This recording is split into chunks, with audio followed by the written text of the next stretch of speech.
Sir मेरा नाम रवि अग्रवाल है, मैं राजस्थान से आया हूँ। यहाँ से 3 दिन हो गए। मैं भी एक नीट के छात्रों के लिए आया था, लेकिन यहाँ पे देखा यहाँ पे सब उल्टा है।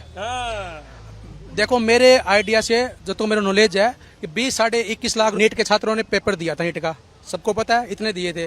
उनमें से 10 बंदे यहाँ पे दिखा दो नीट वाले कि हम नीट के पेपर दे के आए हैं। मुझे ठीक है, सबसे बड़ी बात तो आपसे पूछनी है, आप इस प्रदर्शन का समर्थन करने यहाँ पर आए थे? सर आए थे, बट यहाँ पे आके देखा तो ये पूरा विपक्ष वाले खड़े हैं। हिंदू धर्म को टारगेट कर लो, बीजेपी को टारगेट कर लो, आरएसएस को टारगेट कर लो, एक भी क्वेश्चन आपसे पूछ लें तो धक्के पकड़ बाहर फेंक देते हैं। केवल विपक्ष वाले खड़े हैं। बीजेपी को हटाने से, आरएसएस के मुर्दाबाद करने से और हिंदुओं को टारगेट करने का काम है, इनके अलावा कुछ नहीं है यहाँ पे। कॉकरोच मतलब गंदी नाली का कीड़ा, तो क्या इस देश का युवा गंदी नाली का कीड़ा हो सकता है? बिल्कुल नहीं। देश में 2 तरह के जनजी हैं। अच्छा। एक वो जनजी हैं जिसको इस देश का कॉन्स्टिट्यूशन पता है, जो इस देश के लॉ एंड ऑर्डर को मानता है। ये बड़ी अच्छी बात है। एक वो जनजी है, उसको कभी राहुल गांधी तेजस्वी यादव में जीजा दिखता था, वो चुनाव हार गया। ममता बनर्जी में मौसी दिखती थी, वो चुनाव हार गया।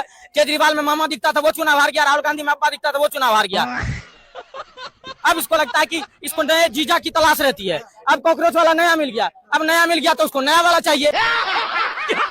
लेकिन मुझे लगता है नरेंद्र मोदी का इस्तीफा होना चाहिए। नरेंद्र मोदी देश के प्रधानमंत्री बने रहने के लायक नहीं है। ठीक है, लेकिन भाई अगला जो पीएम बनेगा वो भी तो बीजेपी की तरफ से बनेगा। नंबर तो बीजेपी के पास ही है, तो पता है ना कौन बनेगा।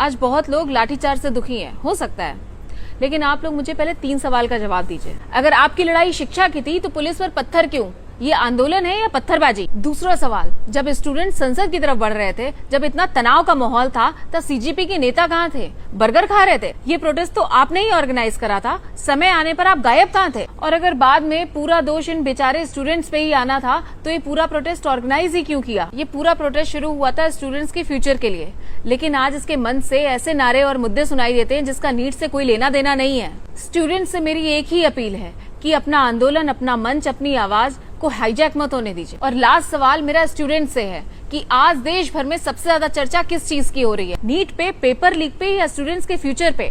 नहीं, आज चर्चा हो रही है पत्थरबाजी की और लाठीचार्ज की, और यही आपकी सबसे बड़ी हार है। मैं फिर से कह रही हूँ कि मैं स्टूडेंट्स के साथ हूँ, मैं उनकी जायज मांगों के साथ हूँ, और मेरी सरकार से भी ये अपील है कि वो जल्द से जल्द स्टूडेंट्स के साथ मिलकर इस टॉपिक को रिजॉल्व करें। लेकिन मैं कभी भी पत्थरबाजी के साथ खड़ी नहीं हो सकती। अगर आपको अपने प्रोटेस्ट को बचाना है तो उसे सबसे पहले पत्थरबाजी और हिंसा से बचाइए, और उससे भी पहले उसे राजनीति से बचाइए। जय हिंद।